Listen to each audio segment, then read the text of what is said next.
Hola, ¿qué tal? Muy buenas tardes. Les saludo con el gusto de siempre. Bienvenidos a la información en este que ya es jueves 30 de julio del 2026. Empezamos Heraldo Noticias y como siempre todo el equipo listo para llevarle lo importante. Y empezamos con las escuelas militarizadas que operan en el país, que deberán cerrar por instrucción de la SEP. Ya hay fecha límite y aquí le tengo todos los detalles. La Secretaría de Educación Pública instruyó a las autoridades educativas de los estados y de la Ciudad de México a garantizar que a partir del inicio del ciclo escolar 2026-2027, el 31 de agosto, ninguna escuela opere bajo las denominaciones militarizada, militar, castrense o cualquier otra que haga referencia a la instrucción o disciplina de carácter militar. Para ello solicitó una revisión exhaustiva de las autorizaciones, permisos y reconocimientos de validez oficial de estudios otorgados en cada entidad. Lo que estamos recordando a todo el sistema educativo es que esto no está permitido para que inicien una supervisión. Por ejemplo, en Tamaulipas detectaron ya otras 5 escuelas que ofrecen este tipo de educación y de inmediato pues se va a revisar su permiso. En caso de detectar planteles que operen bajo este tipo de denominaciones o modalidades, las autoridades deberán suspender sus actividades e iniciar los procedimientos administrativos necesarios para su clausura definitiva. Asimismo, la SEP ordenó que los estudiantes afectados reciban de inmediato su documentación escolar, incluidos certificados totales o parciales de estudio y cualquier otro documento necesario, esto con el fin de garantizar la continuidad de su formación y facilitar su incorporación a otra institución educativa. No está en ningún momento autorizado este tipo de educación militarizada, que así les llaman ellos. Además, la ley también protege a los niños, a las niñas de cualquier tipo de maltrato. Dicha revisión se da tras la muerte de Dafne Zapata, la menor de 13 años que falleció durante un curso de verano en una academia militarizada de Tamaulipas. Antonio Anistro, Heraldo Media Group. En estos momentos se lleva a cabo la audiencia de Jorge Luis y Estrellita, imputados por su participación en el feminicidio de Dafne, esta joven que murió, usted sabe, en esta academia militarizada de Ciudad Madero. Y mi compañero Carlos Juárez nos tiene toda la información. Adelante, Carlos, ¿qué tal? Hola, ¿qué tal, Lupita? Muy buenas tardes, qué gusto saludarte a ti y a todo el territorio. Fíjate que en estos momentos está dándose la entrevista por parte de la defensa de Dafne, quienes acaban de confirmar que justamente los involucrados Estrellita M y Jorge Luis B han sido vinculados a proceso. Vamos a escuchar un poco de lo que están diciendo. Sí, como se puede apreciar, son demasiados actos de investigación que se llevaron a cabo y hay elementos suficientes para determinar esta... Claro que sí, contra los tres. Claro. En su experiencia como abogado, ¿cuánto es lo máximo que pudiera alcanzar una pena por feminicidio? Por feminicidio es de 40 a 60. Ustedes de 40 a 60. Claro que sí, vamos a solicitar la máxima para todos los implicados. Las autoridades.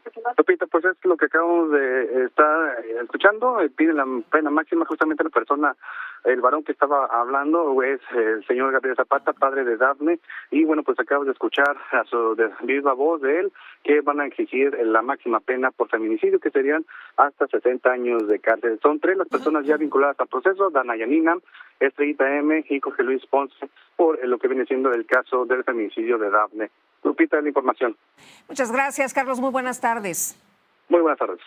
Bueno, pues estaremos atentos y ahí pues escuchaba a usted cuánto podría determinarse, ¿no?, por parte de los jueces. Vamos a esperar cuál es la decisión de los juzgadores en este caso de Dafne. Y la Fiscalía de Chiapas confirmó que existen 6 denuncias por las novatadas en la normal de Mactumatzá, y el fiscal Jorge Luis Llaven señaló que los casos son investigados por los delitos de lesiones y discriminación, aunque podrían reclasificarse. Padres de familia indicaron que las novatadas se realizan para ejercer violencia sobre los menores de edad.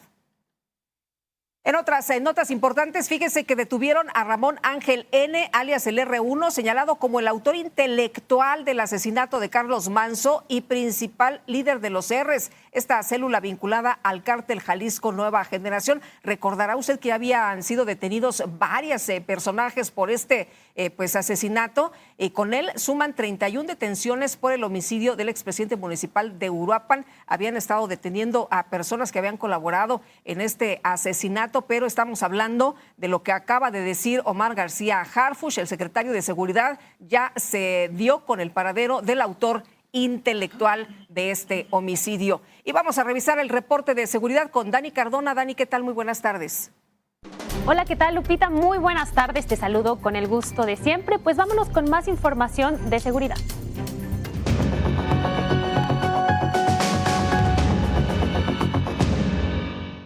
Hola, ¿qué tal? Yo soy Daniela Cardona y vamos a revisar el informe de seguridad nacional. En Morelos catearon un inmueble y detuvieron a 5 personas con armas, una motocicleta y drogas. En Temixco inspeccionaron una vivienda y hallaron drones, cámaras, armas, equipos de comunicación, documentos y droga. Por otro lado, en Nuevo León revisaron un inmueble y arrestaron a 2 personas con 350 kilos de marihuana durante un operativo realizado en el municipio de Guadalupe. En tanto, en Sonora catearon un inmueble ubicado en Cajeme, en el que capturaron a 3 personas, entre ellas un menor con armas, droga y un casco. En Tamaulipas detuvieron a 8 personas con equipo de cómputo, dispositivos electrónicos y 14 vehículos. En Matamoros liberaron a una persona privada de su libertad y decomisaron un vehículo blindado, armas, placas balísticas y equipo táctico. Finalizamos este resumen en el estado de Jalisco, donde localizaron 3 tomas clandestinas de extracción de combustible. Es parte de la estrategia para combatir el robo de hidrocarburos. Hasta aquí la información con base en datos del Gabinete de Seguridad.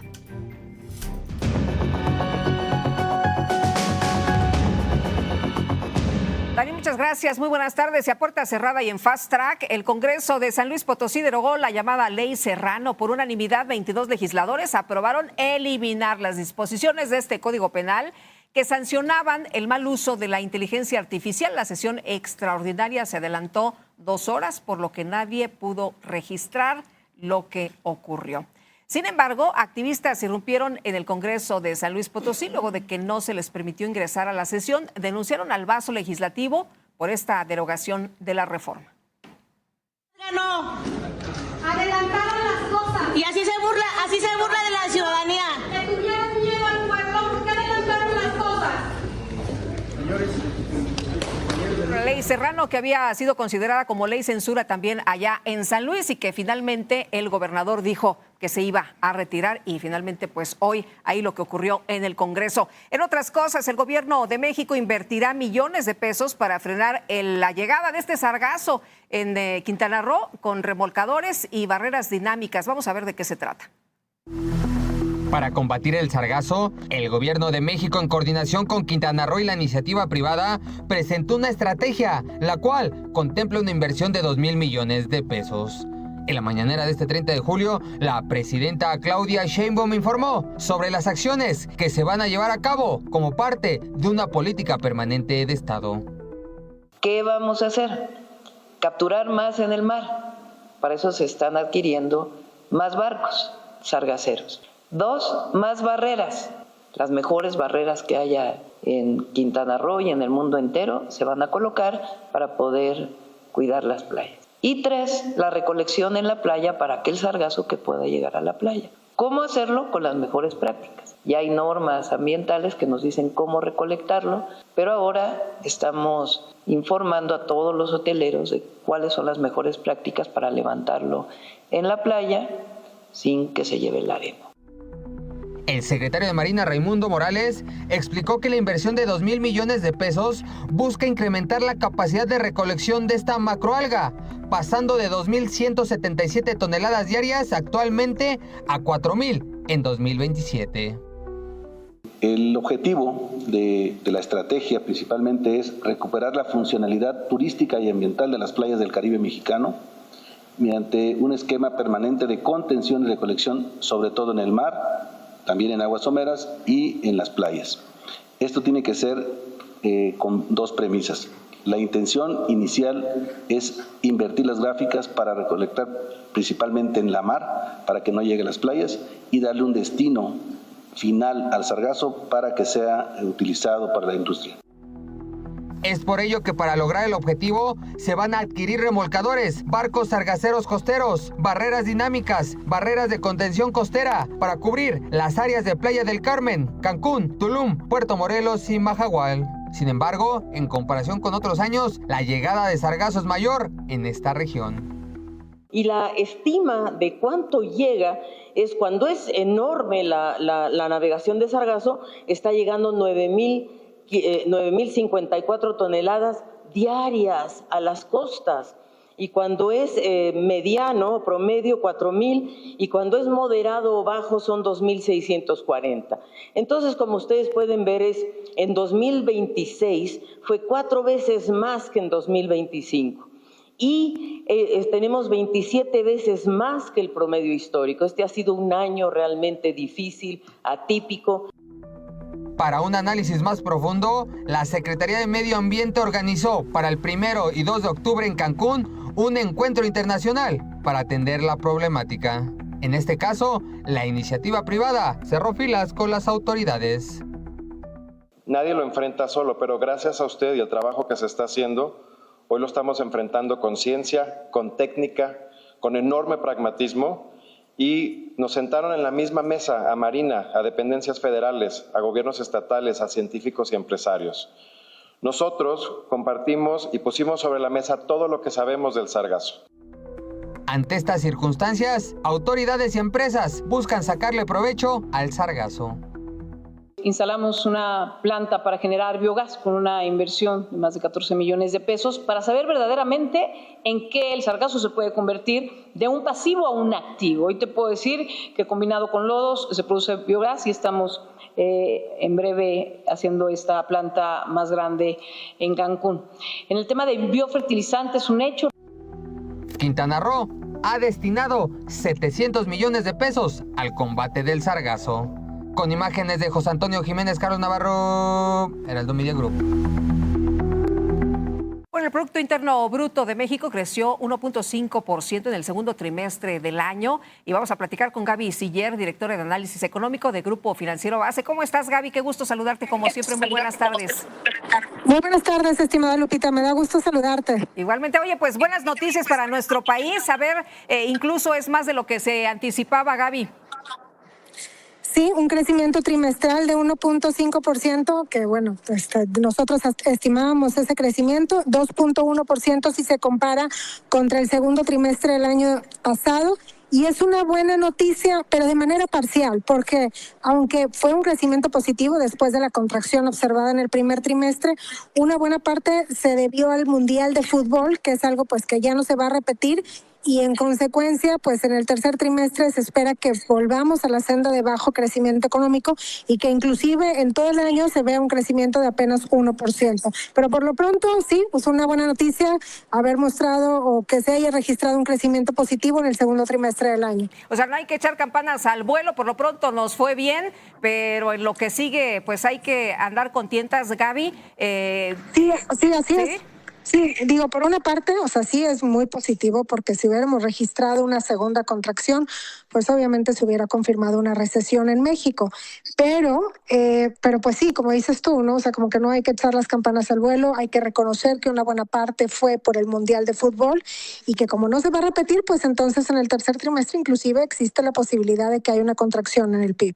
Oye, ¿qué pasa con temas, por ejemplo, con el de la agricultura, con la manufactura, con la ganadería? ¿Esto influyó en algo, no influyó? Sí, sí influyó. De hecho, el sector primario, en donde está agricultura y ganadería, fue el que más creció. Sin embargo, representa muy poco del PIB. Y del crecimiento total apenas apenas añadió 0.11 puntos porcentuales al crecimiento económico. Lo que más agregó al crecimiento económico fue el sector terciario, en donde pues seguramente el sector servicios se vio beneficiado por el Mundial de Fútbol.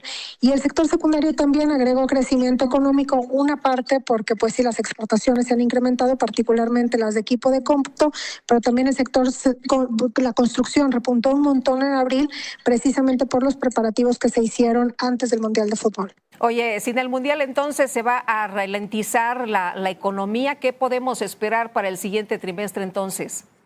Mira, existe la posibilidad de que en el tercer trimestre, ya que no se tiene el Mundial y que entonces no habrá gasto en construcción, ni tampoco el mayor gasto de los consumidores por del Mundial y ni mayores turismo ni nada, pues entonces es posible que se vea una contracción en el PIB bajo un escenario pesimista. Si no, creemos que también el crecimiento será bastante bajo, ¿no? Y que con todo esto en todo el año el PIB de México crezca apenas 1%. Uh-huh. Porque además, pues ahorita son las vacaciones, a lo mejor ahorita arrastra un poquito, pero pues no va a ser suficiente, ¿no? Sí, y fíjate que se dio un efecto muy curioso porque aunque sí llegaron más turistas a las sedes mundialistas, es decir, Ciudad de México, Guadalajara y Monterrey, la afluencia en otras ciudades bajó. Entonces esto implica que a lo mejor personas que pensaban viajar dentro de México o turistas internacionales que pensaban venir a México fueron a las sedes mundialistas, mientras que evitaron ir a otros lados o ya no alcanzaban, ¿no? Simplemente por sustitución. Con todo esto nosotros estimamos que sí, o sea, el crecimiento por el Mundial obviamente estuvo concentrado en el segundo trimestre, pero que luego pues vaya, los que gastaron más por el Mundial de Fútbol, porque se espera que haya sido vía crédito, pues tendrán que pagar esos créditos y entonces ya no se mantendrá el impulso del consumo durante el resto del año. Y por el otro lado, pues sector construcción tampoco. Creemos inclusive que la inversión fija bruta a partir de mayo, pues nuevamente mostrará caídas. Oye, de hecho, veía un mensaje de un banco que dice la primera letra del préstamo que pidió para ir al Mundial es la semana que viene. Sí, y fíjate que lo que hemos visto es que sí hay un incremento en los créditos al consumo, particularmente tarjeta de crédito, que suele ser un crédito pues muy costoso. Se ha incrementado 47% este año, pero también la morosidad.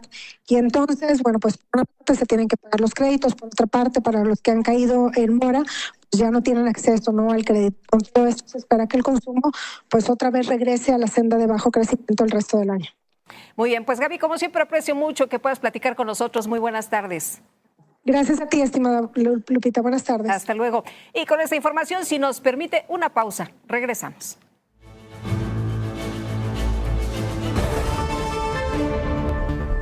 Estamos de regreso con las noticias importantes. Gracias a quienes se suman a esta transmisión y muy buen provecho a quienes ya están comiendo. Y vamos a continuar. Si quisiéramos censurar, ya lo habríamos hecho. Así lo dijo la presidenta Sheinbaum. Rechazó que los nuevos lineamientos sobre los derechos de las audiencias busquen controlar a los medios. La presidenta aseguró que en México nunca ha habido más libertad de expresión que ahora. Además, defendió la conferencia matutina y señaló que quien no quiera verla, que no lo haga. Bueno, en otro tema, la toma de Canal 11, que ya lleva 2 meses, mantiene en alerta a las autoridades y trabajadores de este medio público. Vamos a platicar con Carla Mote, historiadora y directora de 11 Más. Carla, muchas gracias por conversar con nosotros. Muy buenas tardes. Hola, ¿qué tal? Muy buenas tardes. Oye, pues a ver, platícanos, ¿cuál es la situación en estos momentos? Había preocupación por las instalaciones, pero también pues por lo que tiene, ¿no?, de acervo el Canal 11. ¿Cuál es la situación? ¿Ustedes cómo ven? ¿De qué dimensión? ¿De qué estamos hablando? Bueno, como quizá alguna parte del auditorio conoce, desde hace poco más de 2 meses el Canal 11 enfrenta pues una toma como resultado de una movilización estudiantil del Instituto Politécnico Nacional. Desde el 21 de mayo, todas las personas que laboramos día a día en este canal, que no está de más decir que es el más longevo de nuestro país, el más grande en medios públicos, no hemos podido acceder a las instalaciones y, sin embargo, gracias al gran trabajo de todas y todos los colaboradores, afortunadamente, desde prácticamente el segundo día después de la toma se logró reactivar prácticamente el 100% de la programación. Sin embargo, desafortunadamente, no hemos podido acceder y por lo tanto una de las funciones primordiales, que es la conservación del material histórico en nuestra biblioteca, pues no ha tenido mantenimiento desde esa fecha. Es un tema que nos preocupa muchísimo porque es material invaluable que conserva más de 6 décadas de historia audiovisual y de no entrar a trabajar en la biblioteca, en su conservación, este material corre el riesgo de desaparecer. Ahora, ¿han podido transmitir ustedes desde desde otros puntos? Platícanos cómo ha sido esta situación y qué va a pasar si en cuánto tiempo no se lleva a cabo la preservación del material, si no se lleva a cabo el mantenimiento de las instalaciones. Afortunadamente, gracias a la solidaridad de muchos otros medios públicos, hemos logrado mantener las transmisiones y prácticamente los programas que la audiencia puede ver día a día en el canal, que repito, no se han interrumpido, se están llevando a cabo desde foros alternos, medios como Canal 22, Capital 21, Aprende, también Televisión Mexiquense, Radio IPN, TV UNAM, pues nos han facilitado espacios para poder realizar nuestros programas, pero pues la toma ya lleva bastante tiempo y al fin de cuentas pues no hemos podido retomar nuestras actividades con normalidad. En cuanto al material de videoteca, es urgente entrar a monitorearlo. Las condiciones de temperatura y humedad son cruciales para el mantenimiento de cintas que, repito, tienen algunas alrededor de 6 décadas de antigüedad, y el gran riesgo que se corre es que pues haya hongos que pues acaben con este material original, que además es un patrimonio público del pueblo de México. Entonces, entre otras razones, esta que es de un material insustituible es una de las prioritarias. Carla, ¿han podido tener algún tipo de acercamiento con quienes están realizando, quienes están llevando a cabo esta toma? Esta pregunta es muy importante porque efectivamente desde la llegada de las y los estudiantes el Canal 11 ha tenido contacto con ellos con una comisión interna y posteriormente acompañando las mesas de negociación que existen y que son encabezadas por el Instituto Politécnico Nacional, también por la Secretaría de Educación Pública, con presencia de la Secretaría de Gobernación y también de Hacienda. Y pues hemos acompañado, sin embargo, es muy importante también que todo el auditorio sepa que las demandas del movimiento estudiantil no atañen de ningún modo a los alcances y las facultades del Canal 11. Por lo tanto, pues no tenemos posibilidad de resolver de ningún modo las demandas. Entonces, a fin de cuentas, pues estamos, digamos, en este movimiento estudiantil, pero no tenemos facultades resolutivas. Muy bien, pues Carla Mote, muchas gracias por conversar con nosotros. Muy buenas tardes. Buenas tardes, hasta luego. Hasta luego. Bueno, y parte de lo que piden los estudiantes es mayor presupuesto, que haya mejor infraestructura, que haya transparencia, combate a la corrupción, combate al porrismo y la renuncia del director. Bueno, en otras cosas, la Fiscalía de la Ciudad de México detuvo a 2 mujeres acusadas del despojo de un inmueble en la alcaldía Benito Juárez. Virginia N. y Diana N. fueron trasladadas al penal de Santa Marta, Catitla, donde enfrentan este proceso. El caso se investiga desde la denuncia de la propietaria, quien detectó la ocupación del predio mediante cámaras de videovigilancia, pero no es la única. Había alrededor de 60 denuncias. Hay personas que señalan que esto pues no es el primer caso que se da. Y bueno, pues ahí también ya la respuesta de la Fiscalía. En tanto, diputados locales pidieron que se atiendan estos despojos que están sucediendo aquí en la capital del país. ¿Tú eres la dueña de dónde? ¿O es la abogada o es la dueña? Usted está despojando al señor. Los despojos de inmueble continúan generando preocupación en la Ciudad de México. De acuerdo con la Fiscalía Capitalina, tan solo de enero a julio del 2026 se han abierto 1,846 carpetas de investigación por este delito. Por ello, diputados locales exhortaron a fortalecer la atención a las víctimas y a reforzar el marco legal en la materia. Señalaron que se debe legislar para endurecer las sanciones contra quienes cometen fraudes mediante documentos apócrifos. De 2020 a la fecha se han registrado más de 25,000 casos, de los cuales menos del 2% han obtenido resolución judicial. Hacemos un llamado a las autoridades de seguridad, gobierno y procuración de justicia de esta ciudad para que actúen con mayor fuerza en el combate de este delito.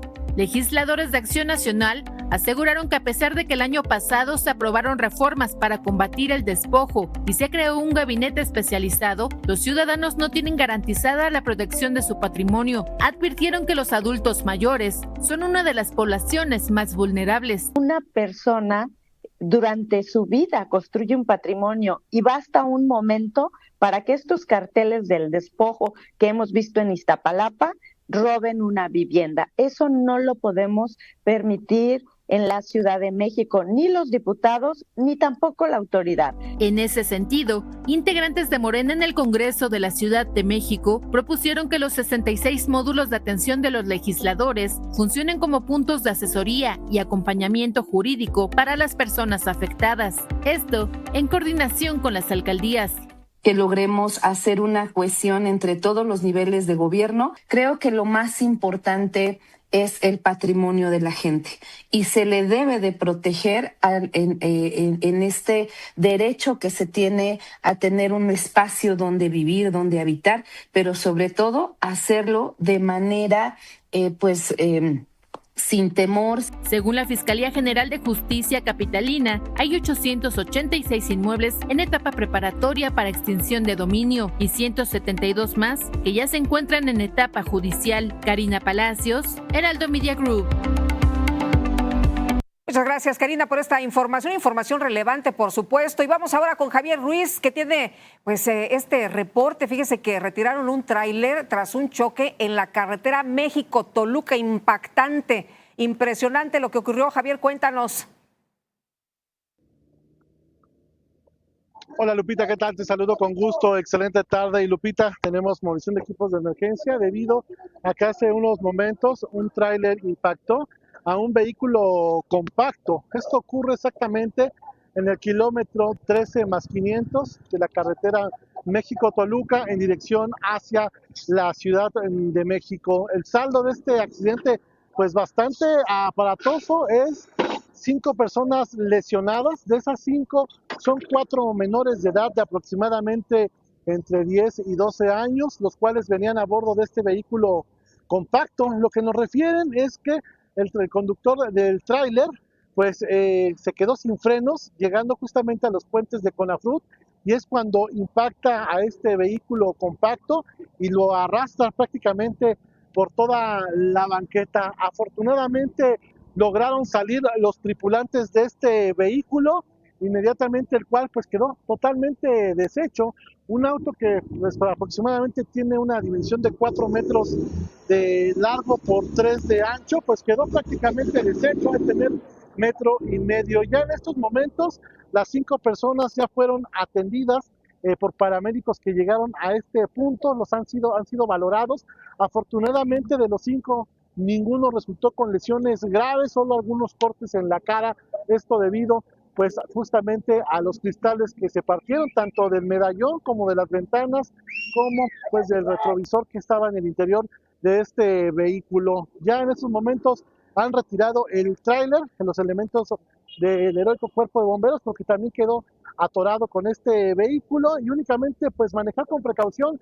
Como podemos observar, ya también ha llegado una grúa para retirar este vehículo. Hay que manejar sobre todo con bastante precaución para quien deja atrás la zona de Plaza Lilas, y esto en dirección hacia el perímetro del puente de Conafrut, hacia lo que es el Paseo de la Reforma o la Avenida de los Constituyentes, porque todavía tenemos pues esta reducción de carriles. Por supuesto, también los bomberos están atentos de que no vaya pues a tener alguna fuga, alguna explosión el tanque de combustible de este vehículo. Aparentemente, reitero, pues fue que se quedó sin frenos este tráiler. Sin embargo, pues ya serán justamente los peritos que determinen si fue así. De lo contrario, también para fijar responsabilidades. Y eso sí, reitero, manejar con bastante precaución, porque solo tenemos un carril habilitado sobre la carretera federal México-Toluca en dirección hacia la Ciudad de México. De momento, es el reporte que tenemos, Lupita, y por supuesto, estamos atentos. Javier, muchas gracias, muy buenas tardes. Bueno, impresionante, ¿no? La imagen, vio usted este vehículo. Las 5 personas, nos dice Javier, resultaron sin lesiones graves. Ve usted ahí cómo está el vehículo. y el tráiler que se quedó sin frenos. Es una bajada muy prolongada, esta que desemboca en la Avenida de los Constituyentes, viene de la carretera y luego pues ya se convierte en una avenida, y dicen que fueron los frenos. A veces difícil, ¿no?, parar un vehículo de este tonelaje. Así que, y bueno, además es un lugar que se hace como embudo, imagínense nada más, para poder frenarlo, pues de plano imposible. Y bueno, aquí la fortuna es que las personas lesionadas están lesionadas, pero no de gravedad. Bueno, es momento del clima con Tamara Vindas. Tamara, ¿cómo te va? ¿Qué tal? Buenas tardes.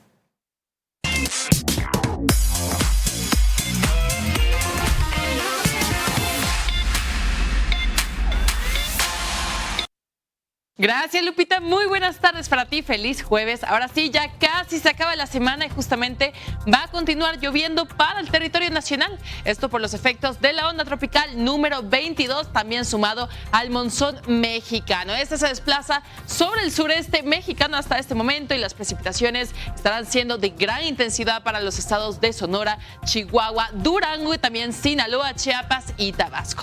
Esto mientras la onda tropical, la onda de calor, continúa en el norte del país. Y justamente vamos a ver cómo continúan las temperaturas para este día jueves, un poco también lo que se avecina para mañana viernes y el fin de semana, primero arrancando en el norte de la República, por aquí Sonora, bastante cálido, sigue subiendo el termómetro con 35 grados, aunque algunos bancos de nubosidad se van a estar manteniendo para el norte del país, mientras Chihuahua mucho más despejado, 33 será la temperatura máxima. Coahuila se mantiene con 31 grados para este día jueves, mientras Tamaulipas sube hasta los 36 grados. Y ahora directo hasta el centro del país. Por aquí Guanajuato se espera que tengamos máximas temperaturas de 24 grados. Como usted puede ver allá en casita, un centro del país con bastantes bancos de nubosidad, al igual que aquí en la capital, Ciudad de México, 22 grados se espera para este día jueves.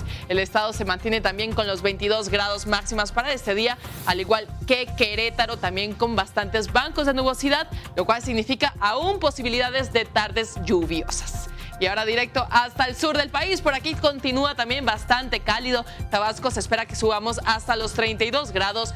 Bancos de nubosidad, un día nublado, al igual que en Yucatán, con 34 la temperatura máxima. Mientras Oaxaca se mantiene 35 grados. Posibilidades de lluvias hacia horas de la tarde, al igual que Guerrero, con temperaturas de hasta 33 grados. Un sur y un norte mexicano bastante cálido para este día jueves.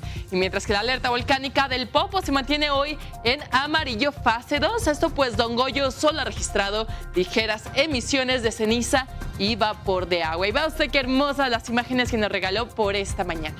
Lupita, es la información que te tengo hasta este momento. No descuidar el paraguas, aunque aquí en la capital se siente bastante el calor en estos momentos. Regreso contigo. Gracias, Tamara. Muy buenas tardes. En información internacional, miles de migrantes cruzaron la frontera de Ceuta para llegar a España y Patricia Alvarado nos tiene los detalles de la información. Adelante, Patricia, ¿qué tal?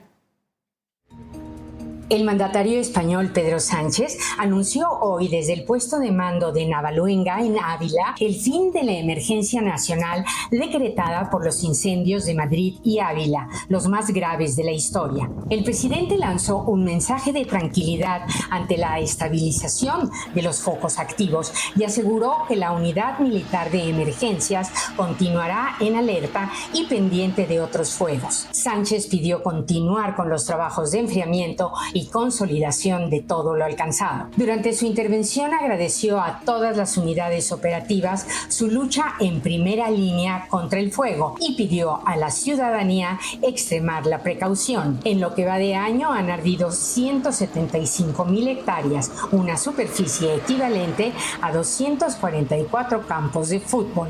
Pero el gobierno español se enfrenta a otra crisis de índole migratoria. Una avalancha de 2,000 migrantes procedentes de Marruecos, África, han llegado a nado a la ciudad española de Ceuta, que está dentro del territorio de Marruecos y ocupa unos 18 kilómetros cuadrados. El presidente de Ceuta reclamó el cierre de la frontera que une por tierra a Ceuta con Marruecos y el despliegue del ejército para controlar a los jóvenes que han llegado a nado por el mar Mediterráneo. Se cree que detrás de esta llegada masiva están las mafias que trafican con personas e intentan desbordar una frontera muy conflictiva. Patricia Alvarado, Heraldo Media Group.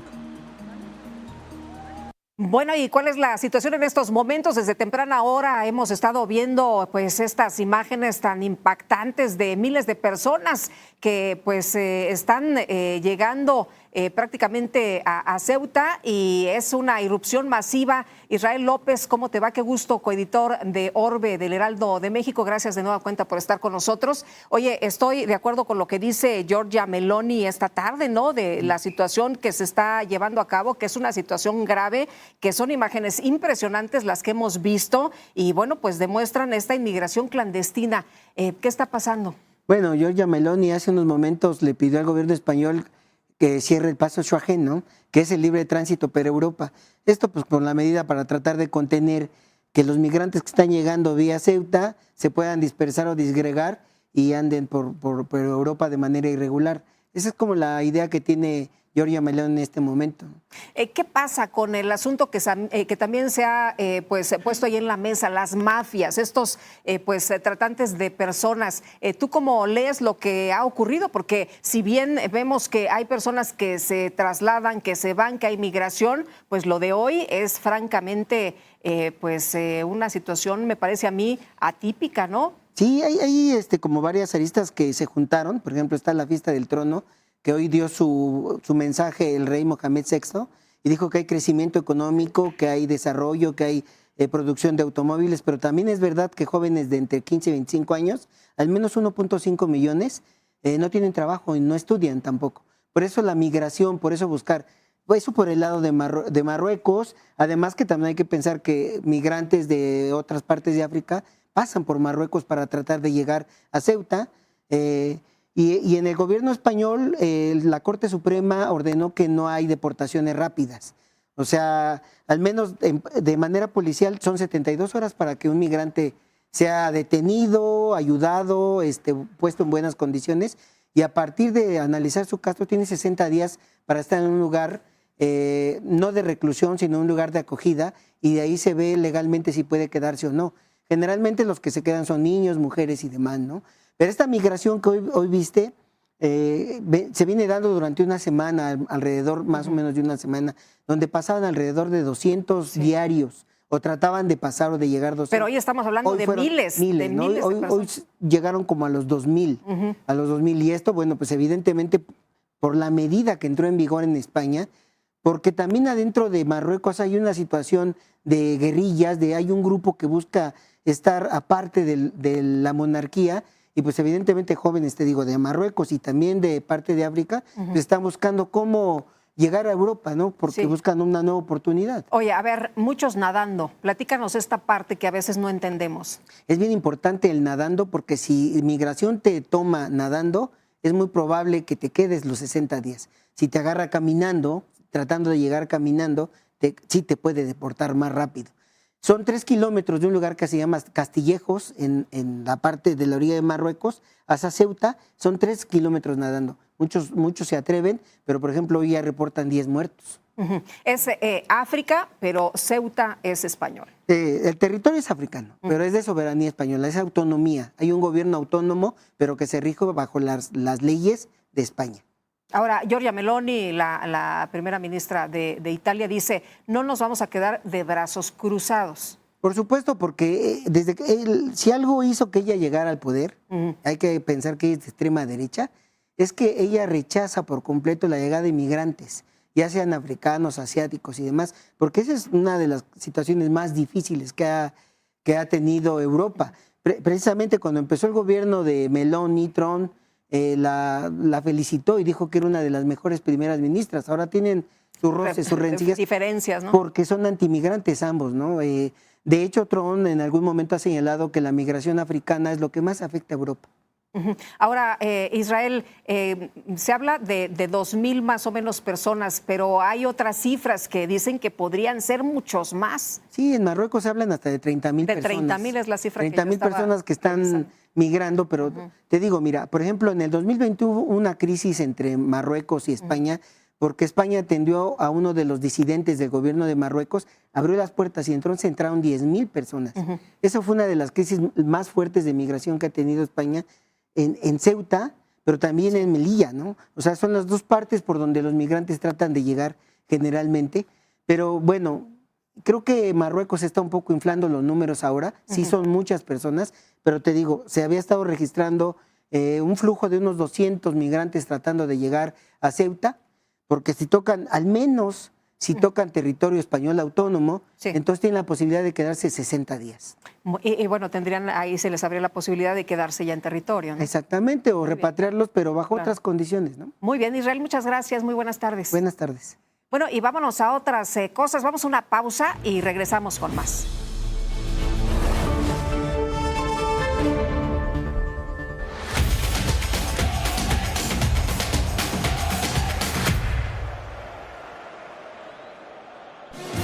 Estamos de regreso y listo, Juan Miguel Alonso, con los detalles de los deportes. Qué gusto verte, Juan Miguel, ¿cómo estás? ¿Qué nos cuentas esta tarde? Muy contento de acompañarte, mi querida Lupita, y muchas gracias quienes se informan con nosotros. Está que arde el chisme de la FIFA. La CONCACAF ya rechazó de plano el plan de la FIFA de vender las participaciones de la Copa del Mundo a inversionistas privados tras una reunión que se llevó a cabo el día de hoy a las 12 de la tarde con sus 41 asociaciones. El organismo expresó preocupación por la falta de transparencia, el corto plazo para analizar la propuesta y la ausencia de revisión por parte de los órganos de gobierno de la FIFA. La Confederación también pidió buscar alternativas para aumentar los fondos de desarrollo con las reservas actuales de la FIFA y exigió que cualquier decisión futura siga los procesos establecidos. Me llama mucho la atención que la CONCACAF se haya pronunciado en contra, porque ahí está Estados Unidos, que es donde se origina toda esta idea. ¿Y qué les digo de la UEFA? La UEFA sí sacó los dientes y está en un enfrentamiento directo con la FIFA. Decidió boicotear todas sus competencias mientras siga vigente el plan de Gianni Infantino para abrir la inversión privada a los derechos comerciales del Mundial.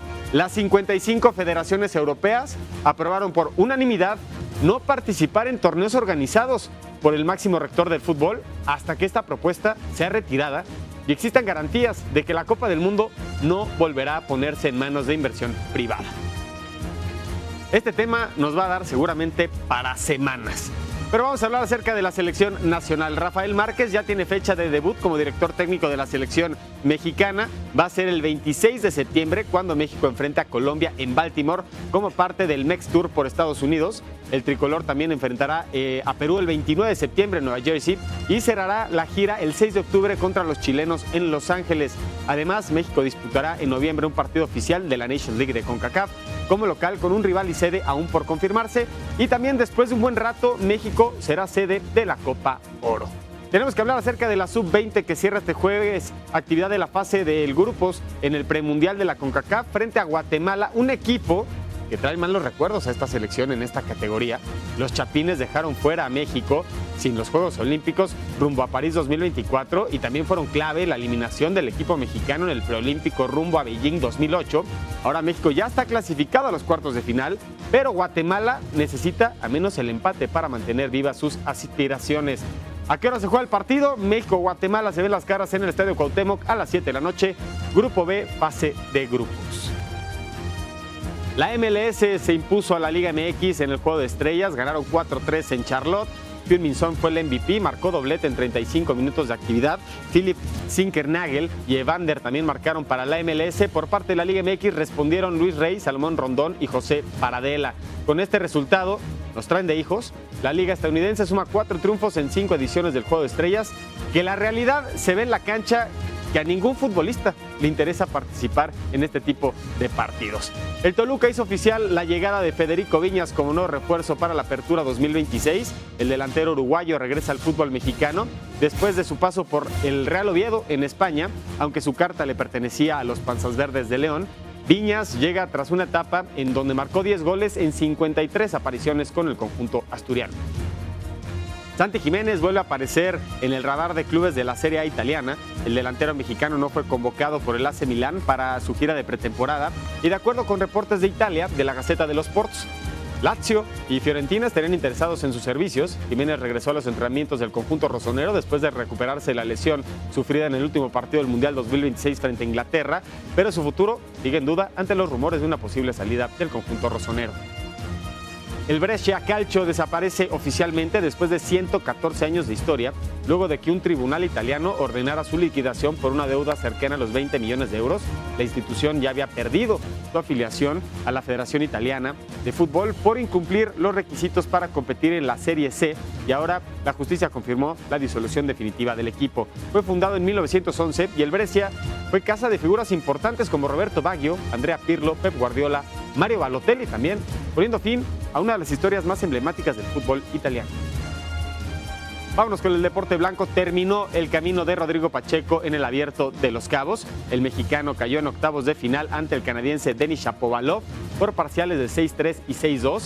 Pacheco compitió durante varios lapsos del encuentro, pero Shapovalov aprovechó las oportunidades de quiebre para encaminar su pase a los cuartos de final y continúa buscando defender el campeonato en Los Cabos. Y en dobles, la pareja de los tenistas mexicanos, Rodrigo Pacheco y Santiago González, quedaron eliminados del Abierto de Los Cabos en octavos de final. La dupla mexicana cayó en sets corridos por doble 6-3 ante los brasileños Rafael Matos y Orlando Luz en la cancha principal. Y cerramos con buenas noticias. Osmar Olvera debutó con oro en los Juegos Centroamericanos y del Caribe de Santo Domingo 2026. El clavadista mexicano se impuso en la final de trampolín de 1 metro con una puntuación de 430.85 unidades. Olvera superó al colombiano Luis Uribe, quien obtuvo la plata, y al mexicano Juan Celaya, quien se quedó con el bronce. Con este resultado, el vigente subcampeón mundial de la prueba sumó su primera medalla en esta competencia regional. Vamos a ver cómo va el medallero en Santo Domingo. México es líder con 74 de oro, 54 platas, 42 de bronce, total en 170. Colombia segundo con 39 oros. Cuba tercer lugar, un total de 56 medallas. Lupita Juárez, hasta aquí la información deportiva. Juan Miguel, muchas gracias, muy buenas tardes. A la orden. Y nos vemos mañana. Gracias también a usted por habernos acompañado. Mañana en punto de las 2 aquí lo esperamos. Pásela bien, coma rico.